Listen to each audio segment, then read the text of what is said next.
water to make sure everybody's been bathed properly because we're really not supposed to use this water.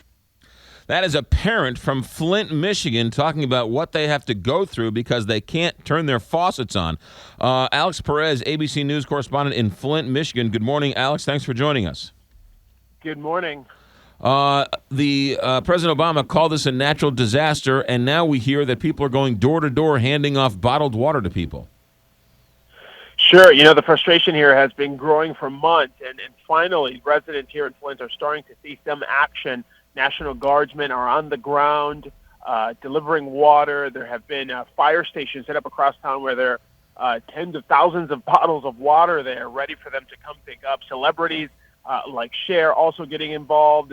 She teamed up with a company, and they've donated about 180,000 bottles of water to the people of Flint. The frustration here has been growing. People are angry. They want answers. They want to know who knew what, when, and why it took so long for something to be done about this. Alex, what's the long-term solution? They switched the water source back to the safe drinking water, but the pipes are already corroded. So how long before these residents are allowed to turn their faucets on and not be contaminated with lead?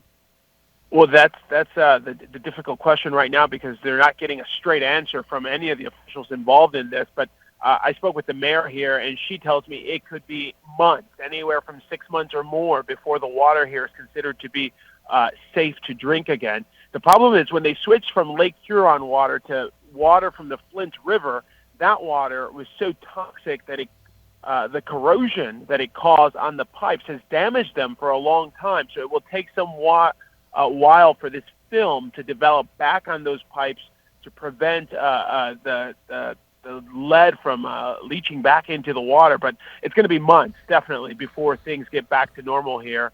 And, of course, it's frustrating for people who have families, people who want to continue on with their daily lives when you can't turn on the faucet and use the water. Yeah, you can't forget drinking or cooking, but bathing and everything else, right? Sure. Depending on how sensitive one's skin may be, it can cause rashes sometimes. It can make people uncomfortable.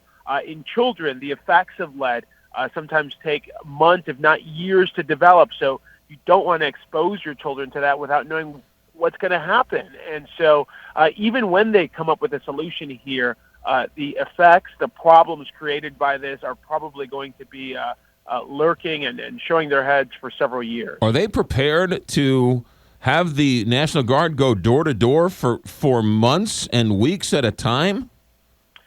Well, they say they are, and this declaration by President Obama has freed up some money to help coordinate some of those efforts, but it's going to be a lot of effort. The American Red Cross is here. Volunteers, dozens and dozens of volunteers from other organizations are also here on the ground.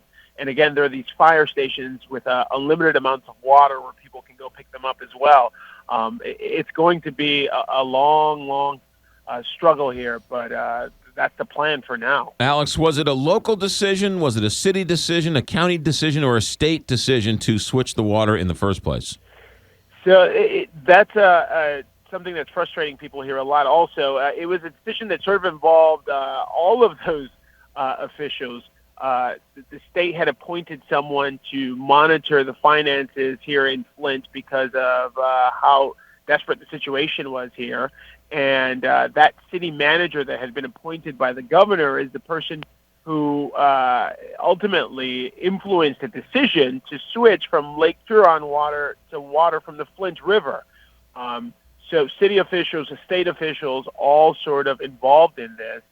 The governor is having his State of the State address here in Michigan tonight at about 7 p.m. And, of course, he's expected to address some of all this and kind of get to the bottom of what he knew and when he knew it, which is the question that a lot of people have been asking, and they're hoping that tonight he may be able to answer more of that. Some people are calling for him to step down. Is that some fringe group, or are those legitimate people who are asking him to step down?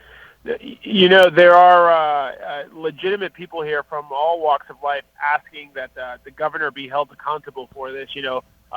Filmmaker Michael Moore is from Flint, and he's one of the people who has been most vocal about this. demanding that the governor be arrested. He calls this a crime scene in many ways. He says the children of Flint were poisoned, and someone needs to be held accountable for it. The governor, at this point, has not indicated that he would step down or consider any of those calls. He says that his focus right now is to try to rectify this problem, to do whatever possible to try to head in the direction where things would at some point get back to normal here. Who was the elected official who drank the glass of water on television and said it was fine? That was the former mayor of Flint, Michigan. He since has left, and a new mayor has been elected. But it was just months after that that he drank that water on television that officials publicly came forward and said, you know what, this water is not safe. Let's not drink it. You should not be drinking it, and we have to come up with a plan to deal with it. Did Virginia Tech researchers ultimately come forward and make it clear, or did the officials within Michigan step up and do the right thing? Virginia Tech played a big role in this because they had researchers here who were testing the water, and they were working directly with residents. And so they informed officials here that they thought, believed there was a problem, that results were coming back that this water was toxic and not safe to drink. There's some question right now as to how long officials may have sat on that information without making it public, and that's why there's so much frustration, because if the governor knew this months ago and waited months to warn the public, then people here believe he should be held accountable. Alex Stone, ABC News correspondent in Flint, Michigan. Unbelievable story. Alex, thanks for checking in. Alex Perez. Thank you, Alex. 657 KTRS. Anyone retiring today is facing a perfect